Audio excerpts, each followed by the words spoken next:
Bonjour, bonjour, salutations, plaisir partagé, merci de m'accueillir.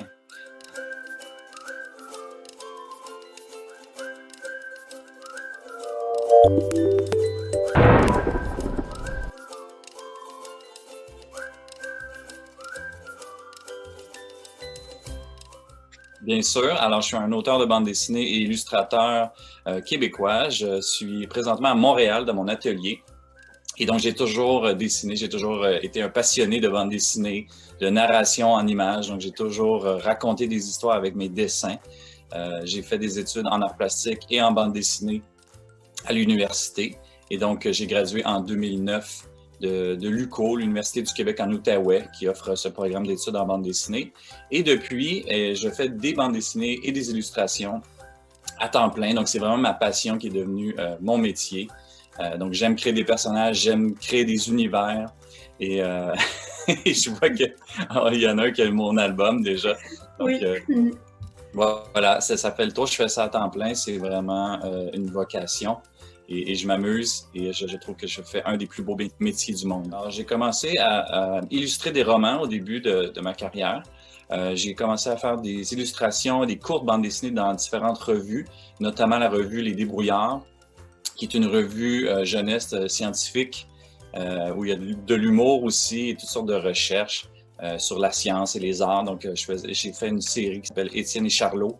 Ensuite, j'ai publié mon premier album, L'Étéonie, une bande dessinée fantastique pour adolescents et adultes. J'ai collaboré dans différents collectifs des recueils de bandes dessinées, notamment La Ligne Rouge chez Front Froid. Et depuis 5 ans maintenant, je réalise ma série, la série que j'ai toujours voulu lire depuis que je suis enfant. Je ne trouvais pas, donc à un moment donné, je me suis impatienté, puis je me suis dit, bon, ben ça suffit, je vais la réaliser. Et ben c'est ça s'appelle Aventurosaures.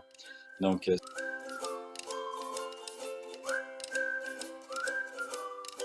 c'est une série fantastique de fantasy, donc avec des personnages inspirés d'animaux préhistoriques, principalement les dinosaures. Donc, c'est ça, il y a 4 tomes qui sont sortis déjà actuellement au Québec. Et la série, pardon, elle est traduite aussi Adventure Soar pour le Canada anglais. Donc, c'est un album en moyenne par année. Et je fais le scénario, le dessin et la couleur. Donc, c'est vraiment ma vision qui est matérialisée dans cette série-là.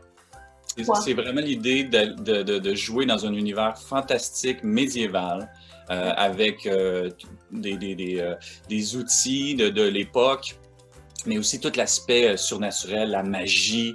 Donc, c'est beaucoup plus, on est beaucoup plus dans le fantastique avec des personnages de héros, de guerriers, de sorciers maléfiques, de villageois, de villages. Donc, je suis très inspiré des jeux de rôle, autant vidéoludiques que des jeux de table, que le cinéma. Le Seigneur des Anneaux, évidemment, est une grande influence pour moi depuis toujours. Donc, quand les gens connaissent pas ma série, je décris souvent, c'est un mélange entre Le Seigneur des Anneaux et Petit Pied le dinosaure. Je sais pas si vous vous rappelez du film d'animation de l'époque.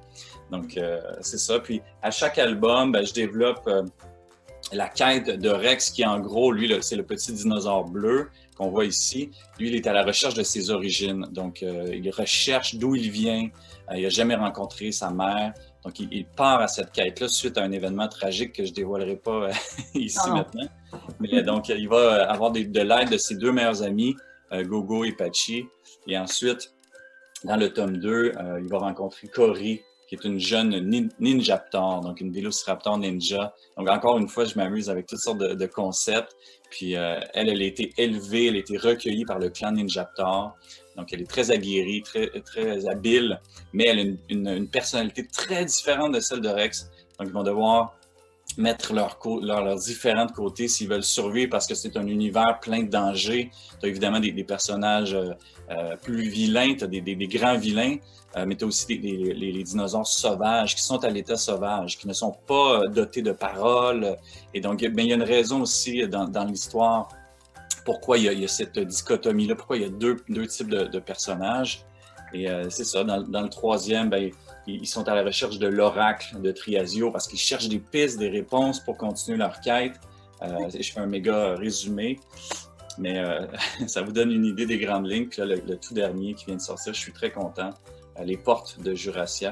Donc, on va retrouver des vieux personnages, mais on va en découvrir des nouveaux. Donc, je suis toujours en train de développer cet univers-là.